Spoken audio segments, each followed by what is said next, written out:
তারেক রহমান সহ আসামিদের খালাসের রায়ের বিরুদ্ধে আপিল শুনানি বৃহস্পতিবার। বিস্তারিত দেখুন অগ্রযাত্রার ডেস্ক রিপোর্টে। আলোচিত ২১শে আগস্ট গ্রেনেড হামলা মামলায় বিএনপির ভারপ্রাপ্ত চেয়ারম্যান তারেক রহমান সহ সকল আসামিদের খালাসের রায়ের বিরুদ্ধে রাষ্ট্রপক্ষের আপিল শুনানির জন্য আগামী বৃহস্পতিবার ১৭ জুলাই দিন ধার্য করেছেন আপিল বিভাগ। ১৫ জুলাই মঙ্গলবার প্রধান বিচারপতি সৈয়দ রেফাত আহমেদের নেতৃত্বে ৫ বিচারপতির বেঞ্চ এই দিন ঠিক করেন। এর আগে গত ১ জুন হাইকোর্টের খালাসের রায়ের বিরুদ্ধে আপিলের অনুমতি পায় রাষ্ট্রপক্ষ।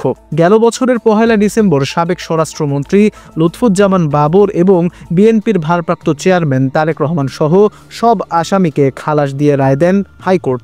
বিচারিক আদালতের রায়কে অবৈধ ঘোষণা করেন উচ্চ আদালত। ২০১৮ সালে বিচারিক আদালতের রায়ে সাবেক স্বরাষ্ট্র প্রতিমন্ত্রী লুৎফুজ্জামান বাবর, সাবেক শিক্ষা উপমন্ত্রী আব্দুস সালাম পিন্টু সহ ১৯ জনকে মৃত্যুদণ্ড এবং বিএনপির ভারপ্রাপ্ত চেয়ারম্যান তারেক রহমান সহ ১৯ জনকে যাবজ্জীবন ও ১১ জনকে বিভিন্ন মেয়াদে কারাদণ্ড দেওয়া হয়।